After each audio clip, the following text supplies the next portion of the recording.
Good evening, everyone. My name is Rick Pierce. I'm president of the chamber that serves Middletown, Monroe, and Trenton. We conduct these forums every couple of years.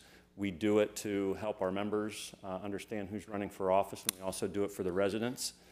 If the same number of people running and the same number of seats, we obviously don't hold a forum, but since there's more people running than seats available, then we have one. So this is our second one that we're doing this year. We did one on Tuesday at Monroe for school board. We got two later in the month at Trenton City Council, Edgewood School Board, and Madison School Board. So it's going to be a busy month for us, but we enjoy doing it. Our moderator this evening is Lenny Robinson. He's been doing this for years for us. The questions are derived from the Government Relations Committee of the Chamber. We got quite a library of questions in the past. We obviously filter through those occasionally because some problems have been solved. So there will be no street questions because the streets are getting paved. The candidates, we have shared with them the topics that are going to be covered, but they do not get the questions. So candidates, I would like to thank and congratulate each and every one of you for putting yourself out there to be elected. It is no easy task, so best of luck to all of you. Thank you for being here. Good luck. And Lenny, it's all yours. Thank you, Rick.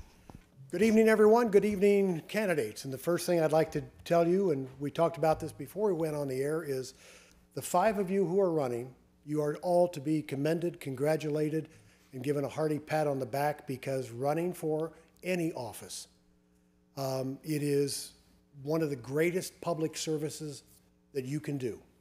You are all here because you care about the city of Middletown, you care about its future, you also care about its past. You care about what happens with our kids, with our adults, what happens to this community. If it were not for people like you, who knows where we would be. So all of you, I give you my congratulations along with everybody with the Chamber of Commerce because what you are doing here is pretty cool. When you look around the country and then you look around the world, and you're going to be part of the government for the city of Middletown, making decisions, challenging decisions, looking at budgets, challenging budgets. Everything you're going to be doing as a city council person, you're going to make an impact. So to be clear, there are 5 candidates running for 2 open seats. We have one incumbent, Joe Mulligan. Amy Vittori is up and she decided not to run. So that's why we have the 2 seats open. So the ground rules, to explain to our audience, there is a 2-minute open for each of you. Then there will be the questions that I will ask, and then we will go to a 2-minute close. It is my job as referee to make sure we stay within the time limit. So if I do happen to cut you off, it is only because of time and nothing more. We'll try to let you finish that thought, but we want to stay on topic. So we will start alphabetically, and we'll introduce first. And Jennifer, I will have you start by introducing yourself. This is Jennifer Carter. Hello, everyone. I am Jennifer Carter, candidate for Middletown City Council. Thanks to all of you for your presence here today. I was born and raised in Middletown. The need for sustainable growth in our community inspired me to become a candidate. If we revitalize Middletown, if we create a thriving community, then we all will benefit. My platform entitled Moving Forward with Carter and Community Voices has etched a picture in my heart. The more I proclaim moving forward with Carter and Community Voices, I am convinced for democracy to work, 3 requirements are involved. Number 1, everyone has a voice. Number 2, transparency. Number 3, continue to promote the greater good for our community. It is my sincere desire to work hard, listen to our council members, experts, and the community to assist in this process.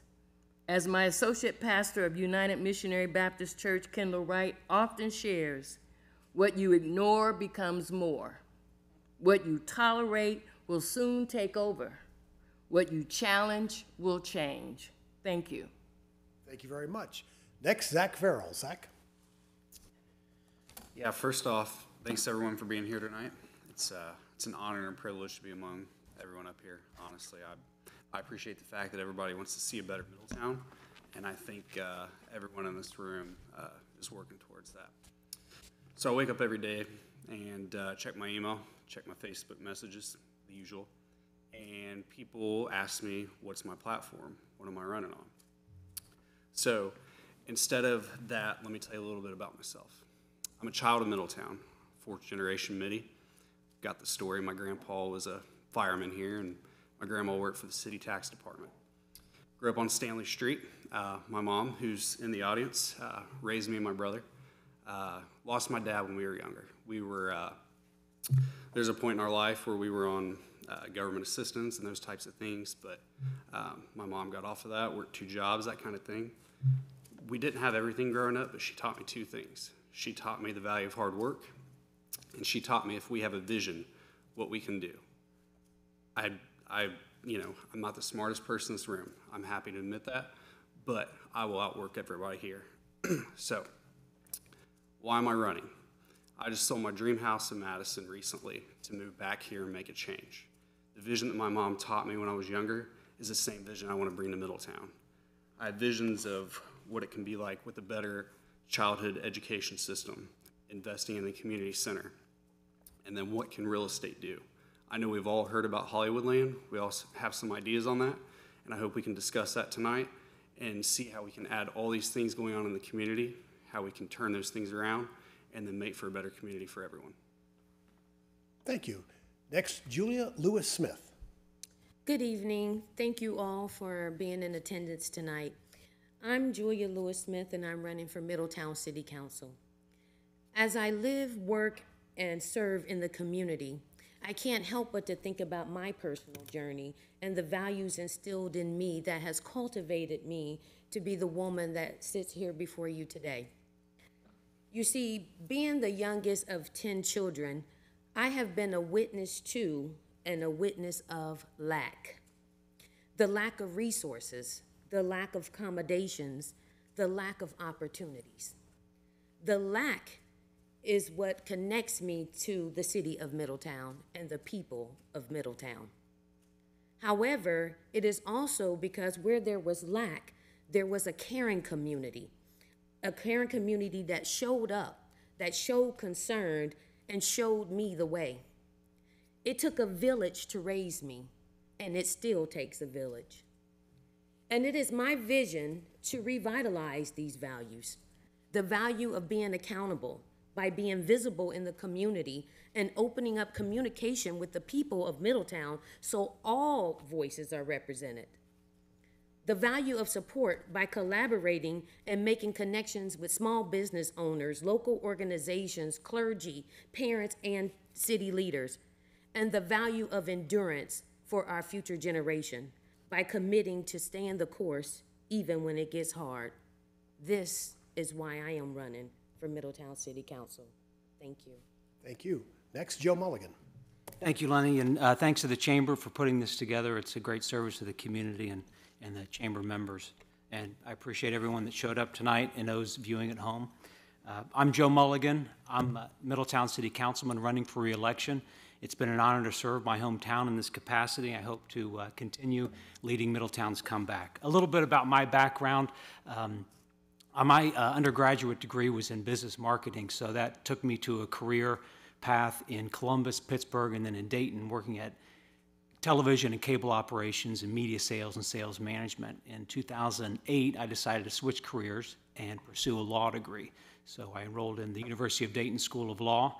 In May of 2009, they have an accelerated JD program, so within 24 months, if you work hard, you can get a JD 2 years later, and that's what I did. I graduated 5th in my class in May of 2011.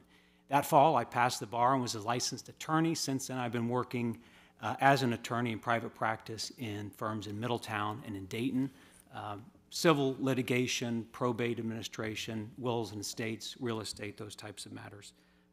But I am, again, to switch over to the public service side, I'm seeking re-election because I do think we're making a positive impact on Middletown, and I want to be part of the team that continues to lead it forward. Looking at my track record of the past 10 years, Middletown's attracted $1 billion of new commercial investment. We are growing as a city, 2,300 new residents since the last census, Currently, we're number 4 among Cincinnati area townships and cities for new housing starts. There's more good news. Rick mentioned at his opening remarks, we're reinvesting in our infrastructure. I champion a plan to address our crumbling roads.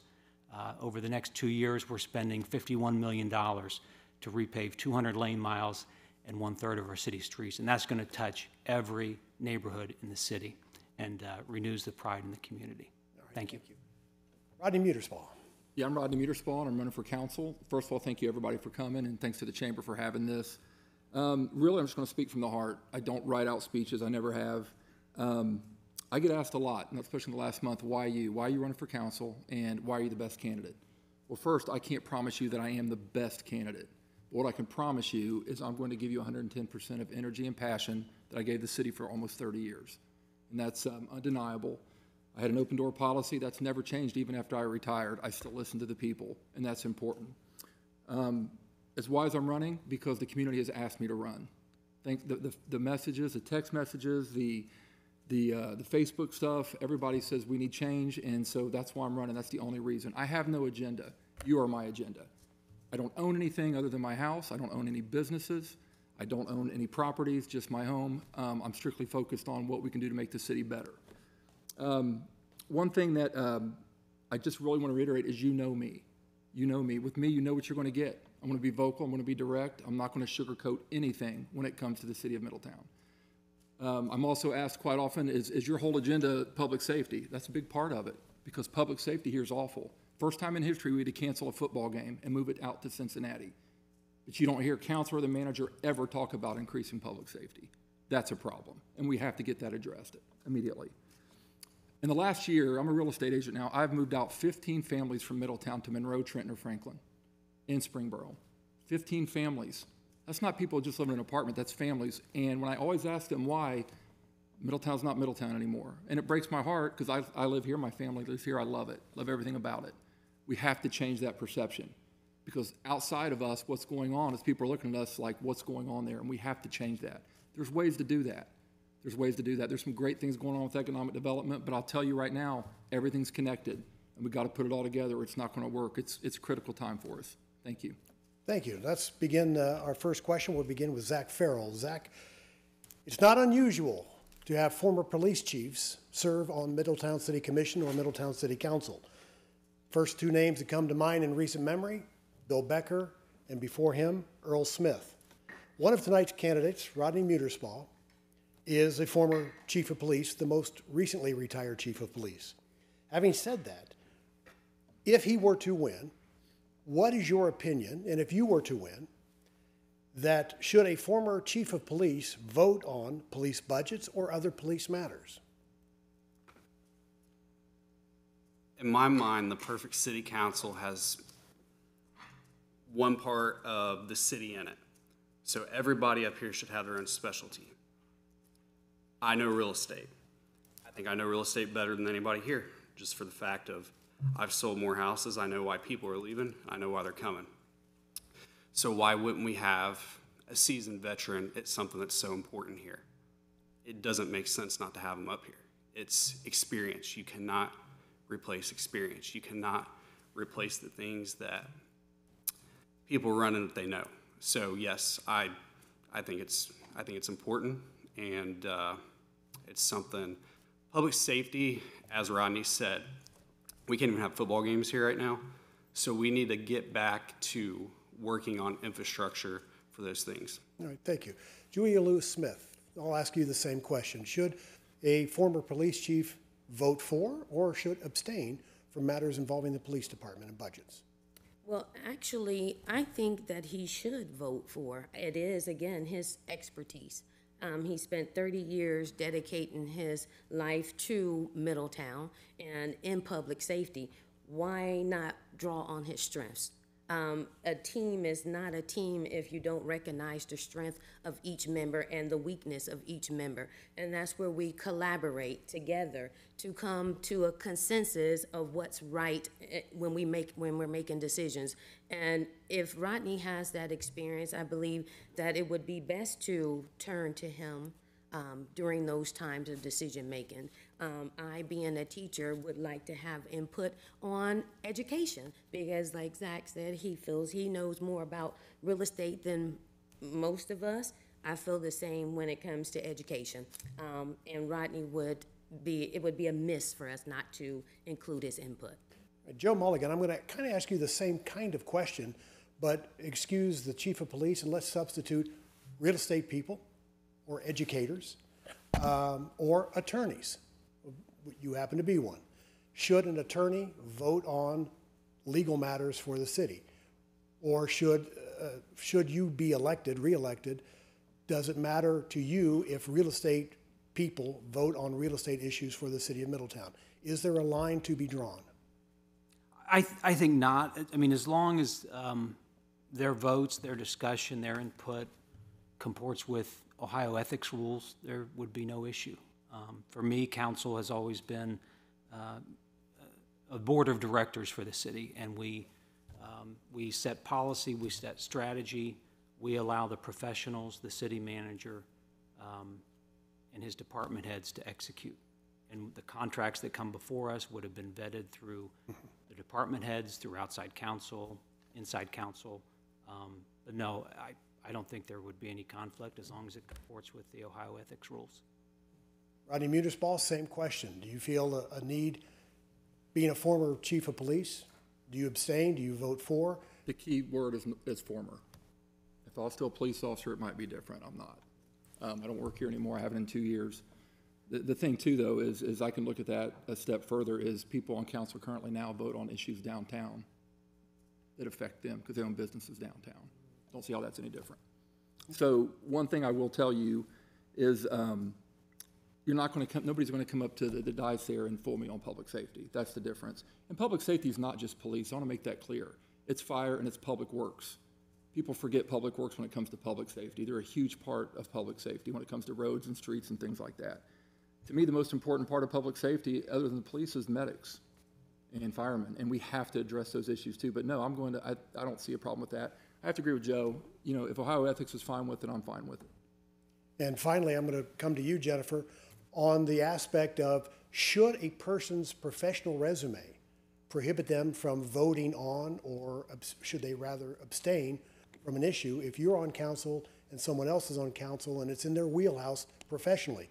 Should they abstain or should they vote for? What would be your opinion? My opinion is what better person to vote, to understand the needs for the community, is someone who's worked in the community and worked for the community. And so public safety, yes, no, I don't think he should abstain. Okay. Now we'll move on to Julia Lewis-Smith. I'm going to throw this question to you because you are an educator. And the citizens of Middletown have done their part in the past supporting the city in multiple ways. They've passed the street levy. They've also passed the school bond issue. We've got new schools throughout the city of Middletown that are second to none. And so the people of Middletown have also supported the senior citizens. This is a proud community. And when you look around and you see how people are looking and they vote with their pocketbooks, and we've passed a number of levies. There's a new levy coming up, public service for fire, next year. You know, residents and businesses are not big fans of passing levies, but the citizens of Middletown have stepped up and voted when it counts. So knowing that people are not big fans of spending more money, what would be your strategy as a city council person to increase revenues for the city if you're looking outside of tax levies? That's a great question. First of all, I would put it to the table. City council is made up of members. I personally would not take on that task without collaborating and communicating with my members, as well as having a consensus of doing the right thing for all involved.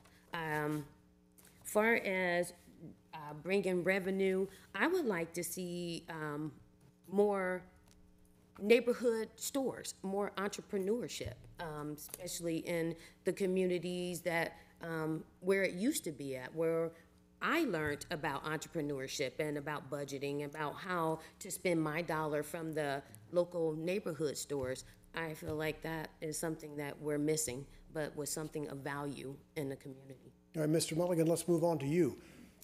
Instead of using levies, which Middletown has passed, what do you see as Middletown's future in increasing its revenue? Well, the city is funded mainly on income tax, so that means job creation, job retention is key.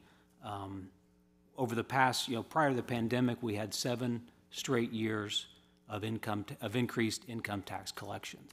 That means more people are working here, more employers are confident about hiring here. So we're on the right path that way, but we always have to be looking for the future. So it comes down to incentives for small businesses. We've done a nice job of deploying some assets in the form of grants.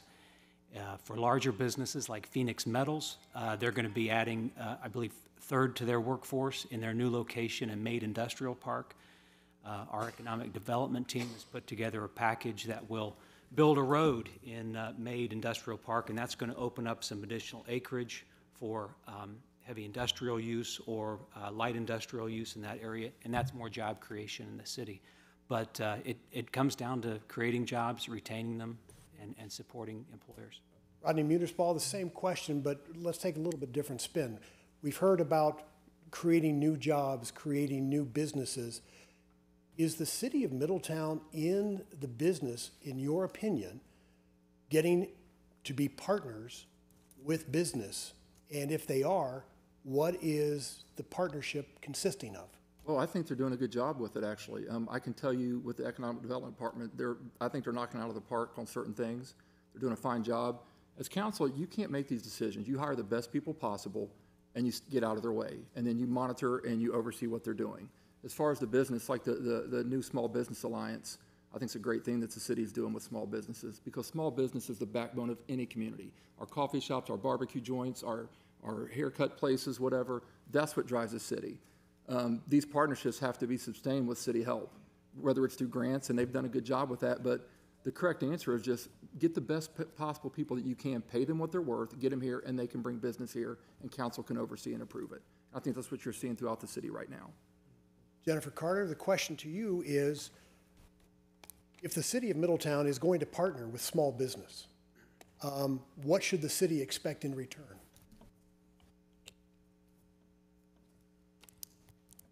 I'm not sure. I think one of the things that I find that would benefit the city is to encourage vocational training. We encourage people to go to college, but vocational training like plumbing, electricians,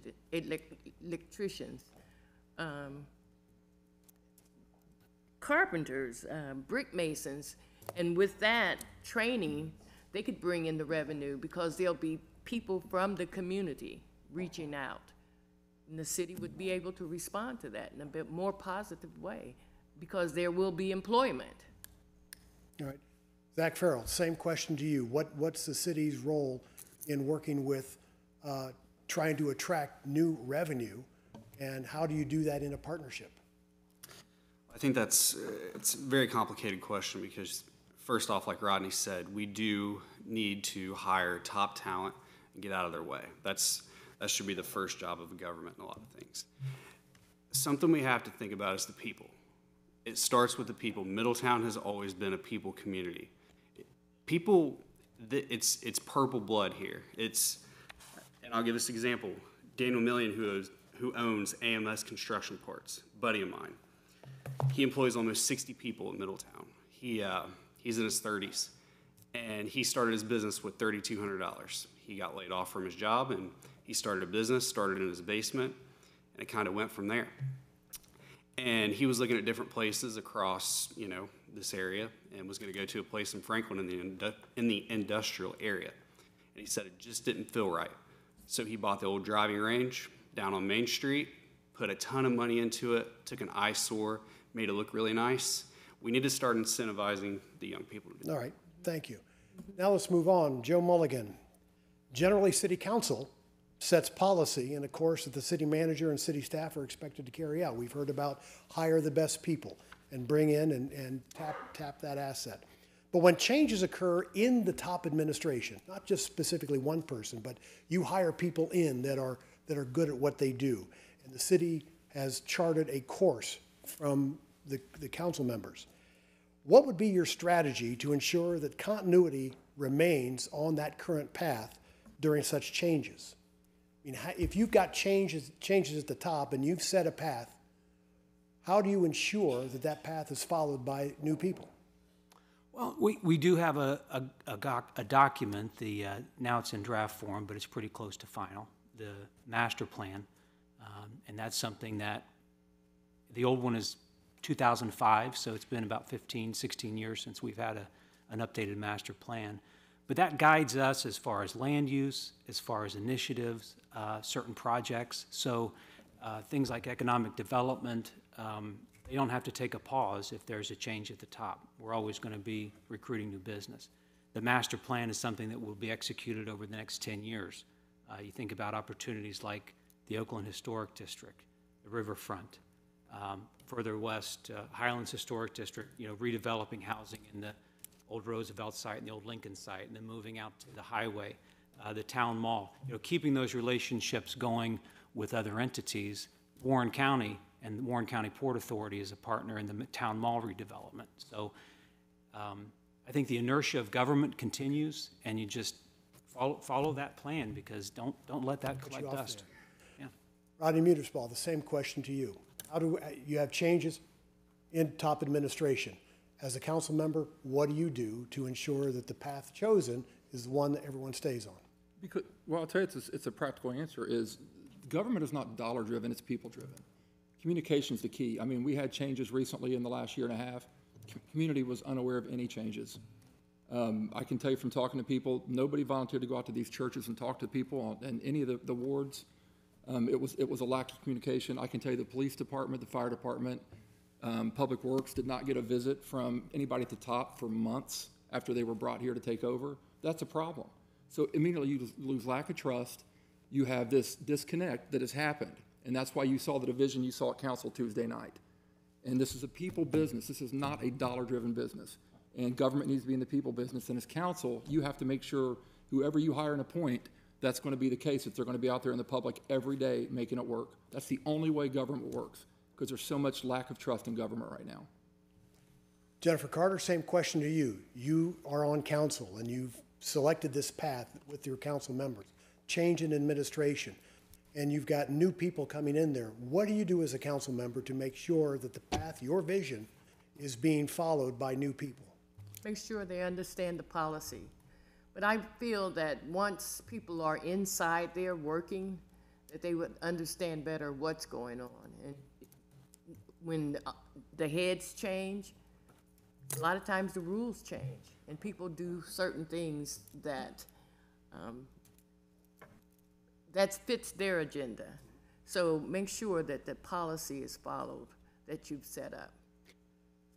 Zach Farrell, the question to you is, you've charted that course. You have new administrators in, but now they come to you with some changes that they're suggesting. What do you do? First thing you want to do is listen. That's the key here. That's what's wrong in politics. That's what's wrong in a lot of city government and so many more things in this world.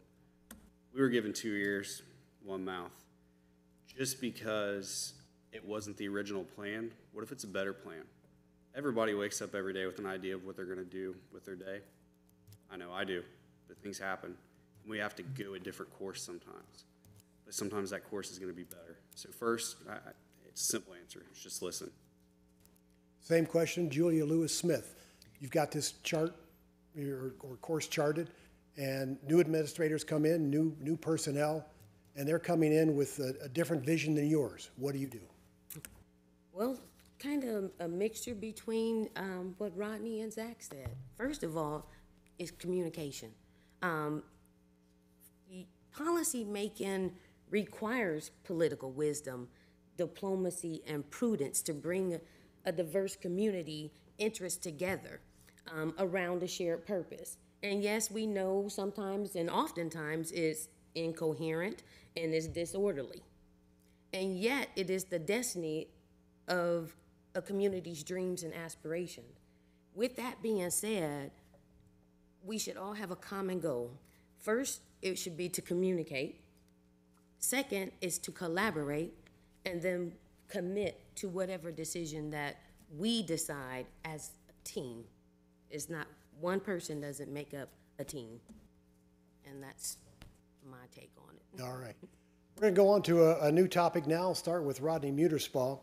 And we've seen a lot of communities around us continue to grow with new business and new residents. You touched upon that topic of helping families move out of town. What do you see the barriers for the city of Middletown, and why can't we experience similar growth? Can I have 15 minutes for this one? You have 60 seconds. Thanks, Lenny. Talk fast. I'm going to go back to what I just said earlier. People are leaving, and we have high compared to Hamilton, but the Trenton, Monroe, Springburn, all these, that's where they're going. They're leaving because the barriers are people do not feel safe here, number one. And sometimes people at the top forget they don't live in a neighborhood that has a crack house or a meth house across from them. And so when you call the police department or a medic and you can't get them there, or we have to use Monroe when your house is burning, or when your spouse is having a heart attack or a stroke, and we have to use Monroe or Franklin to come in because we don't have the people, that's a barrier. That's a huge barrier. A safe city is a welcoming city, and right now we don't have that. We just don't. And everybody that I talk to in the community, that's what they want. They just want a safe city more than anything. So that'd be the number one barrier. I can go all day, but I don't have the time. The other thing is housing. Our housing crisis is awful. We have B&B rents charging people $2,000 for a $500 a month house. Good, hardworking people cannot get ahead. They just can't do it. And that's another barrier we're facing. Jennifer Carter, same question to you. What is the barrier for Middletown compared with Monroe, Trenton, other communities that are seeing growth? I spoke with a few people in the community, and the first thing they said was financial literacy.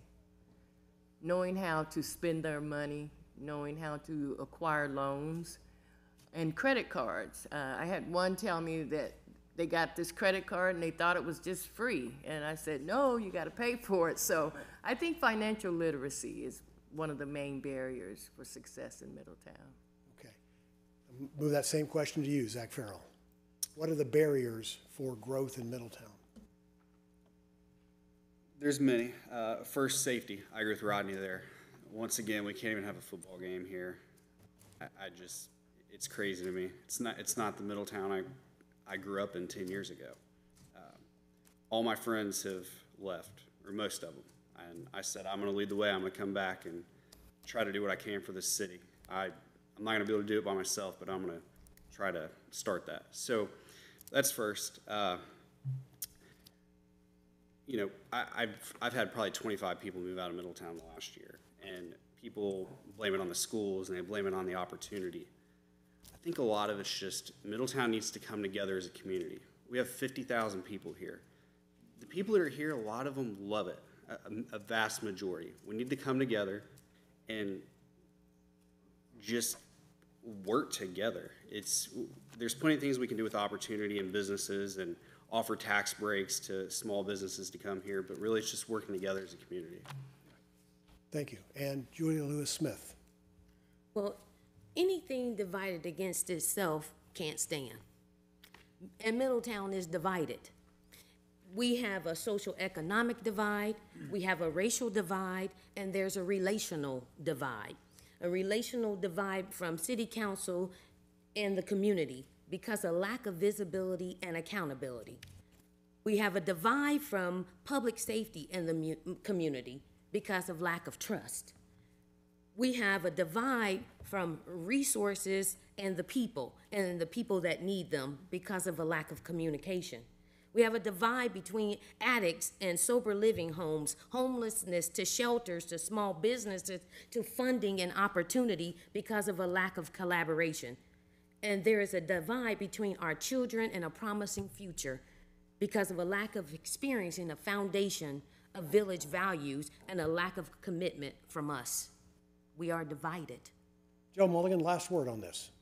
Well, I guess I take exception to the thing, what are the barriers to growth? Well, we are growing. I mean, we're growing at a 2,300 residents since the last census, so I think people are speaking with their pocketbooks and they're investing in homes here. Just this year, we've had permits pulled for building homes, $24 million.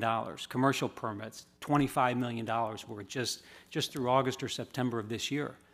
So people are investing here. For every family that moves out, I assume there's a buyer that's moving in. So I guess I take exception to that. I mean, we are investing in public safety. That's key. We want all parts of the community to feel safe and welcoming. We are adding back staff as we can, as the budget allows. Community-oriented policing was implemented, and we hope that will have a positive impact. That's recent. But the other thing is fighting crime, but through the demolition of abandoned and blighted homes. They were attracting vagrants and criminal activity. It was important to support those neighborhoods in that way. Cut you off right there. All right, let's move on to another question. And a couple of years ago, I was one of the members of a Middletown housing study. Was a broad community spectrum of people working on this. And a lot of information came out of that. And Jennifer Carter, this question is going to be posed to you to begin with. One of the pieces of data that came out of that was that, and we've talked about housing tonight, more than half of the residents in Middletown rent rather than own their own home. And the committee thought that was a high number that was kind of a barrier in Middletown for growth. The question would be, with so much rental as compared with home ownership, as a council member, is there anything that you can do to try to sway that number back where we have more homeowners versus more renters? Yes, the city has a program now where you can borrow or receive a grant for up to $10,000 to purchase your home. And I think with the city council could probably add more to that fund so that more families will be able to purchase their homes. I know in Ohio, and I just read that the statistics that 64% of ownership for Ohio, and I think the highest that we have here, ownership of homes was 55%. So yes, I think being able to purchase more homes would be advantageous through the council, and we could toss that around to see. Zach Farrell, same question. How do we sway, as a council person, how do you use the resources and tools as city councilman to sway, to change from renting to owning? I volunteer every year at the high school and go talk to the kids about, do you want to buy a house one day? And I just did this a couple months ago, and I guess last year at this point. But I asked the kids, who knows if their parent owns their home? 3 out of maybe 25 kids raised their hand. We have to start talking to the youth about it. That's first. Second off, I am proud to say we're 51% home ownership rate, so we've gotten that number up a little bit. That helps. For the first time in a long time, we have 4 vacant plots of land throughout Middletown right now. And it's financially feasible to build on these lots for the first time in a very long time. And with the way the market is, it's not going to last forever. So we need to act now. We need to tax abate some of these houses so we can get new people into Middletown and then keep the ones that are here. This year so far, there have been 39 sales from $250,000 to $350,000. We need to keep those people here. All right, Julia Lewis-Smith, I'm going to flip the coin on here, kind of change a little bit here. Given the last statement and good answers from both candidates, studies show that young people are not buying houses because maybe they saw what their parents went through 10 years ago. Oh, we lost our house because of the downturn, or for whatever reason. But younger people are looking for luxury apartments. They want all the amenities. They don't want to take care of the yard, clean the snow. So would you be, as a city council person, in favor of rezoning? And I say rezoning because Middletown, I don't think, has a lot in the way of multifamily property available. I think there are some spots, but I can't tell you specifically where they are or how much we have. But let's say a developer, and for pure transparency, I'm not involved in building any apartments. Would you be in favor as a city council person about rezoning property for high-end apartments to attract younger people to Middletown? I don't think that's the concern, is that they need to be high-end to attract them. I think the city itself has to be an attraction to the young people. They have to see the value in the city, what the city has to offer them to make them want to stay and invest in the city, being that listening to what they want. We can assume that they want a high-end apartment when they could just simply want a community that's thriving, where their neighbors' houses aren't boarded up, or that there isn't trash in the yard. That could be an incentive to get young people to want to invest here. My thing is, until you can get the people excited about the city and what the city is doing, you won't get the people investing in the city. Okay, Joe Mulligan, same question. Is providing for a high-end apartment versus a, let's say, a subsidized apartment? So we're going high-end with all the amenities, the pool, the spas, things you see in other communities. Is that something Middletown should? I think you look, I don't know if I can make a blanket statement. I think you look at it case by case and see what is the area. I know that's a potential for the town mall redevelopment, that residential would be a part of that, and that could be a really nice amenity, and that could support the retail and restaurants that would be part of the town mall redevelopment. As a city, we have to bring up the home ownership rate, because that's what will help stabilize neighborhoods. It'll benefit the schools. It benefits our tax base. How do we do that? Infill housing is one. Some financial incentives, providing perhaps down payment assistance to city employees or school teachers, things along those lines to help them live in the community where they work and be more fully invested here. That would be great. But the other component is a good, solid park system, and that helps to rebuild a neighborhood and supports a community. So we're working on those things with the Parks Master Plan and looking forward to allocate some more capital improvements to the parks. Rodney Muterspaw, final word with you. What would you say? A developer comes in and says, we want to rezone, we want to put 300 luxury apartments somewhere in Middletown. Was that something you'd favorably upon as a council member, or what? Well, the current council's done a really good job with this. I follow that closely. I'm not as apt to be excited about apartments as I'm owner-occupied, because that's what you want in the city, is owner-occupied. We don't need a lot more rentals.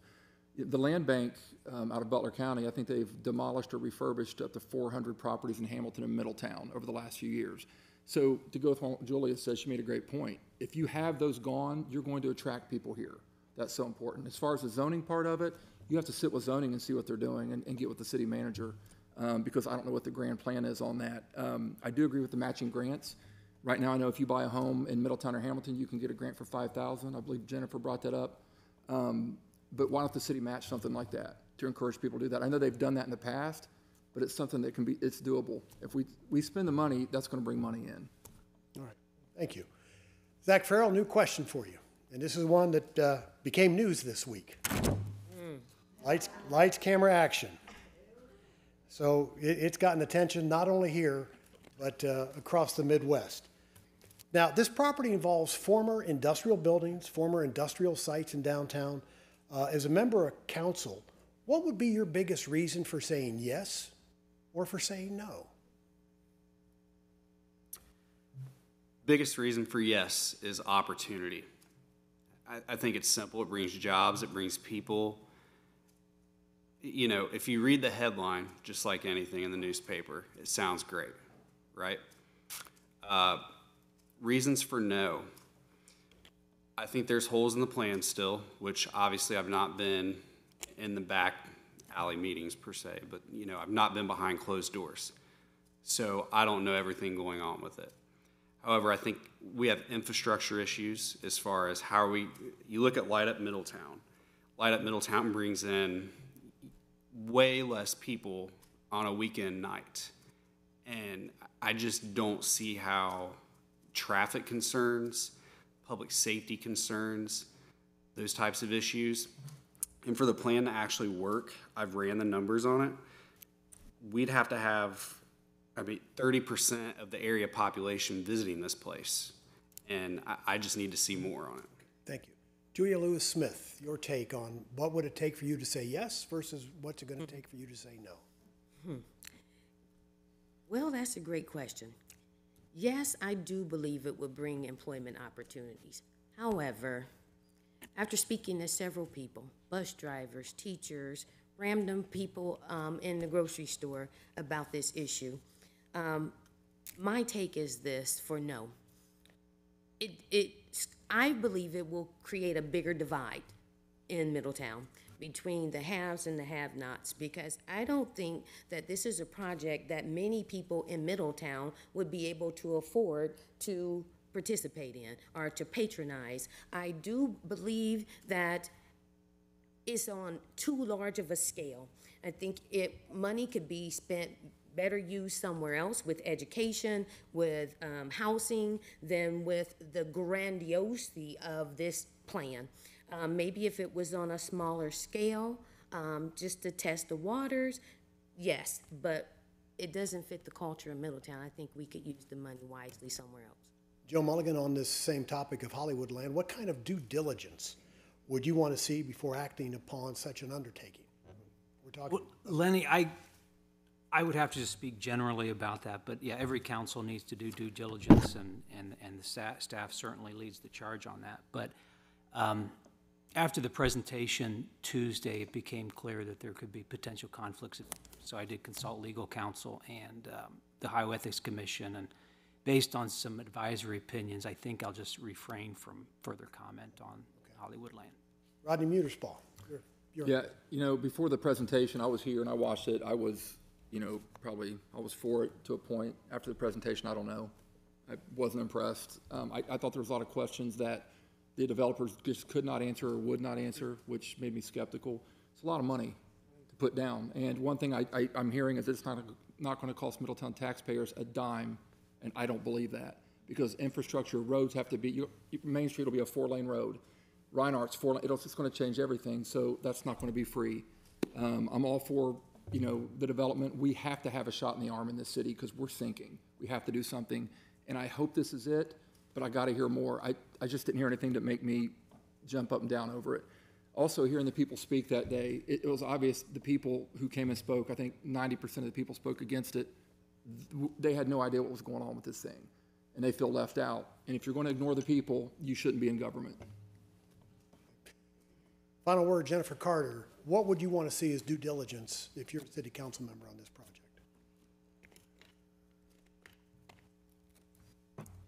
I agree with Rodney. I'm sorry. I just. You're sorry you agree with Rodney? Jennifer. What the heck, Jennifer? No, I'm just saying. I'm sorry. I don't really have a full answer for this because I agree with Rodney. This. Hollywood land, I think there's other areas that we need to spend money on. We have a great homeless problem here in Middletown, and so I can see, no. Okay. I don't think I would go with this. All right, fair enough, fair enough. Now we'll move on. Julia Lewis Smith, my question for you is, some would say that Middletown's best days are behind us. We were an all-American city. We had tremendous growth that we all experienced, well, my age experienced. And then Forbes magazine came out in the late 2000s. We're the worst place to live. What do you say? I say that they haven't been to Middletown and met the people of Middletown. We are an all-American city. We have a motto of a bright past and a brighter future, and that's what I would like to see for Middletown. I feel like some of the answers to our problems are right here in the community. What I mean by that is there are people in the community that have answers and great ideas for the city, but they just don't trust that their voice matter, or that their vote matter, or that they matter. We have to change that narrative. It's time for a change. Because Middletown has always been a city of connection, from the use of the former Miami-Erie canal to connect the goods and livestock, to the downtown area being a connecting point for African Americans for freedom as a hub for the Underground Railroad, to soared, being a multimillionaire in Middletown. So We'll have to stop you right There you there. go. Joe Mulligan, your question, what do you say? All-American city, worst place to live? What are we? No, that was unfortunate. I do remember 2007 reports of that article. I thought it was unfair because it was a snapshot in time where there was some labor strife at AK Steel and the lockout, and that artificially deflated our average income. But no, I mean, but also it was a punch to the guts that said, you know, Middletown, you need to get your act together, and I think we have. You know, since that time, $1 billion of new commercial investment since 2011. We're growing as a city population, number 4th as far as Cincinnati area communities for housing starts. So people are starting to wake up to the fact that this is a great place to live, especially if you're not from here. I do talk to new members of the community on the campaign trail. You have a husband and wife that are, one works in Dayton, one in Cincinnati, affordable housing stock, huge, you know, large yards, which are key, well-built homes, and friendly neighbors. So we can do a better job with community pride and getting that word out. All right, Rodney Mutersball, what say you on where is Middletown? It's not dead. You ever drive down, you know, Smith Park or Douglas Park on a Saturday? They're packed. It's not dead. This city's got soul, and it's got something that other cities don't have. The cities around us are newer cities. But, you know, and we talk about this all the time. I've talked with a couple of the candidates here, is why can't we embrace what we are and quit trying to be what we're not? Mm-hmm. We're trying to become something we're not. This is a blue-collar steel town that's traditional, generational, hardworking people, and we're trying to be other things. And we should not try to be other things. Be ourselves, and we're failing in that regard. And I've preached that for years. I love the city with a passion. I'll never leave it. I had chances to leave and go be the chief elsewhere, and I stayed for a reason, for a lot less money, because this is a great city. We're not dead. All right. Let me ask the same question of you, Jennifer Carter. We were the all-American city. We were the worst place in Ohio. Where are we? What do you say? I think Middletown is beautiful, and we have a great history, and with us all working together, I think we'll continue to thrive. You know, we can all put our works together in one bucket and become all-American city again. I don't think that's gone. I believe in Middletown. I was born and raised here, so I truly believe. And I think we'll become a thriving city. We just change government a little bit, put in different people, because everybody's got an opinion, everybody has a voice, so I think things will get better. Zach Farrell, last word. Best part about this city is the people. That's why I moved back. I care about the people here. Like I said earlier, I bleed purple. Always have, probably always will. My campaign slogan, vision and hope driven by dreams. If we get a vision, a long-term sustainable vision, I think this city can be anything it wants to because the people are willing to work here. We don't have an issue with hardworking people here. We have an issue, our child poverty rate's 40%, our city poverty rate's 25%. If we get that vision back in Middletown, if we can create jobs, attract the right type of businesses here, because we have the right people, I know we do. If we get the right components in place, I think we are an all-American city again. Nobody can argue something else to me. That's a great way to end this forum because due to time constraints, we're coming up against the clock. So we're going to begin. Joe Mulligan, it's your turn. You have 2 minutes for closing statements. Well, thank you again to my colleagues up here and the folks on the government relations board of the chamber that put this together. I appreciate that. But I am here humbled and grateful for the opportunity to have served as your city councilman. For me, it's just been a great honor to serve my hometown in this capacity. I love it here. You know, my family's here. I don't want to be anywhere else. And I just ask the community and the voters, please look at my track record in business, in public service, in community service. You know, City Council is not the only nonprofit that I serve. You know, working with the YMCA, the Performing Arts Academy, to name a few. Middletown area neediest youth. So, and again, the track record on service on Middletown City Council. $1 billion of new commercial investment. 7 straight years of increased income tax collections. number 4 among Cincinnati area communities for new housing starts. Just this year, $50 million in new permits. Folks, we're headed in the right direction. I'm helping to lead Middletown's comeback. I hope you can see that. The data points show it. We're taking care of our infrastructure, 200 lane miles, a third of our city streets, $51 million. We're reinvesting in public safety, adding to those numbers, investing in capital for public safety between new fire equipment, new fire stations. I feel like we're good stewards of the public trust, good stewards of the public fisc.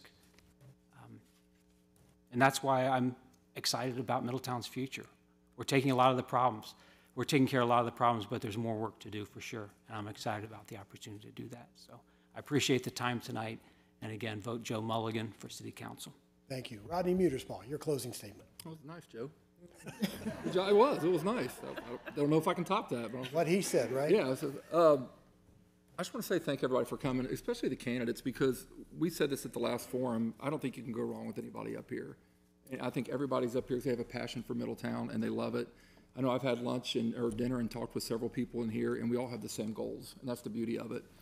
One thing that I just want to stress is where I'm a little bit different than some is, I've stood with the most powerful people in Washington, D.C. at the Capitol and the Library of Congress, but I've also stood in the welfare line with my mother hoping for government assistance. So I can see both sides of life.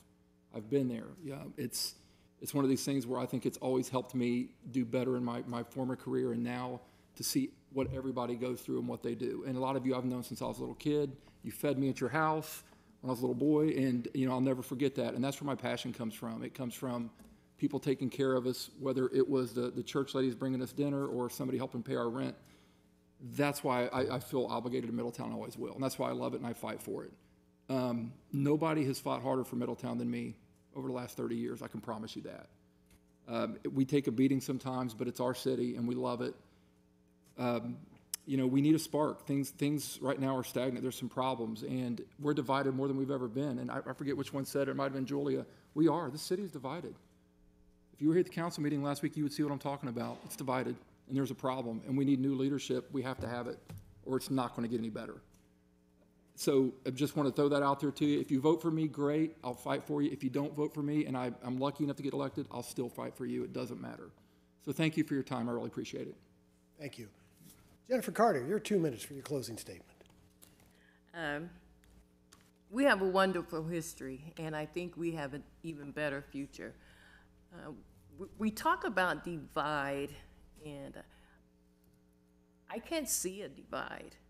And I don't know why I can't see this division. It may be because some things have always been where I myself grew up here in Middletown and grew up in a loving family. My mother was there for me. My father lived in Chicago, came home occasionally, but still, this divide that we keep talking about, I'm just baffled by that. I can see things such as our lifestyles, which are different, healthy, to be able to even live in a city where you have healthy lifestyles that does not occur. And I think that comes from our grocery stores, of how we are able to purchase food.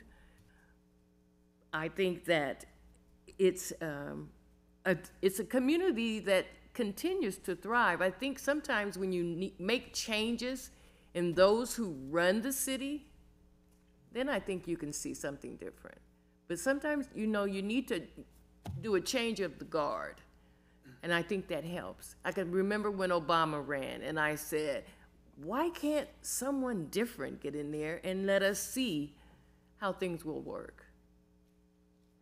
I truly believe in Ohio's state motto, with God, all things are possible. Thank everyone for coming here and sitting with us, listening to us, and making our presentation. Thank you. Zach Farrell, your closing remarks. Thanks again, everybody, for being here. I appreciate it once again. Everybody in here is invested in the city, and means a lot. Why, once again, why should people vote for me for city council? What I can tell you is I was up until 5 a.m. doing research on Hollywood land. I'm a numbers-based person. I'm analytically based. I want to know all the information possible before I come to somewhere with a conclusion. I have these statistics written down, which probably nobody cares about, but it's you know, they want to bring 3.5 million people here a year. Mount Rushmore gets less than $2 million. The St. Louis Arch, or 2 million people. The St. Louis Arch gets 2.1 million people. If people visit those places, they know how busy they are. I love the idea of Hollywood land, but is that who we are as a city? I would love the jobs and I would love the tax income, but what I want to do is make Middletown the best version of itself. I moved back to make the change that I want to see. I moved back to bring my friends back, and I moved back to keep the generation that's here and for Middletown to thrive long term. We have to invest in the children. The European countries invest 2.5% of their income on their children. We invest 1%, and we wonder why there's teenage shootings all the time. Until we fix the child poverty rate, until we fix the foundational issues of Middletown, the socioeconomic issues, nothing is going to change. Like Rodney said, I've been on both ends of the spectrum. I've been from the lows of the lows to the highs of the highs. I've invested in Middletown since I was 22 years old. I've bought up properties, I've fixed them up in different neighborhoods, and I don't just make them nice inside, I make them nice on the outside so everybody can see how great Middletown is. Thank you. Julia Lewis-Smith, your final remarks. Well, it's appropriate that I would go last. Being the youngest of 10 children, I've always went last. Touche. Thank you all for coming and listening to, you know, all of the candidates and what we had to say tonight. I am kind of a little between everyone. I am a little of Rodney.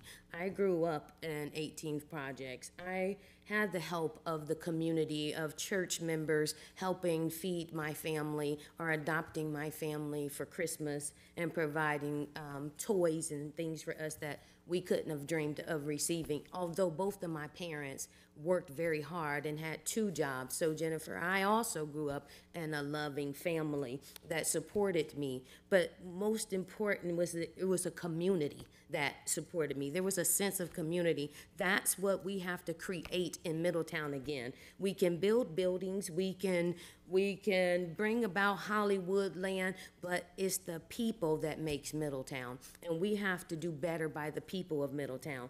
We have to provide shelter for our homeless and provide transition homes for our chemically dependent citizens so that we can stop that cycle of drugs to homelessness to rehab to homelessness. It's a cycle that's vicious that we need to stop. We have property. We have control over property. I would like to see the city take that property and partner with Butler Tech and rehab these homes instead of demolishing these homes and use them for that purpose. I would also, and it can also be used for affordable housing so home ownership becomes a reality, no longer a dream, but a reality. I value your voice. I value your vote, and I value you. I am Julia Lewis-Smith. I am from the city. I have passion for the city, and I will work hard for the people in the city. Thank you. Those are your candidates for Middletown City Council coming up on November 2nd. There are 2 seats and 5 candidates, and I just want to make this personal observation for all of you watching. I've been doing this for a long time.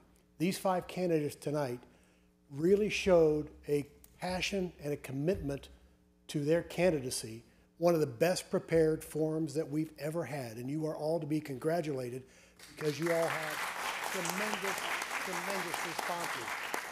Made my job easy, and that was good, so I thank all of you. So it is a tough decision for the voters of the city of Middletown. You've got 5 quality candidates, and I don't think there's a bum steer among them. It's a great slate of candidates. It's going to be a tough decision, no doubt. So on behalf of the Chamber of Commerce serving Middletown, Monroe, and Trenton, I'm Lenny Robinson saying, don't forget to vote. November 2nd, vote for 2 of these 5 great candidates. So long and good night. Julia Lewis Smith. Man.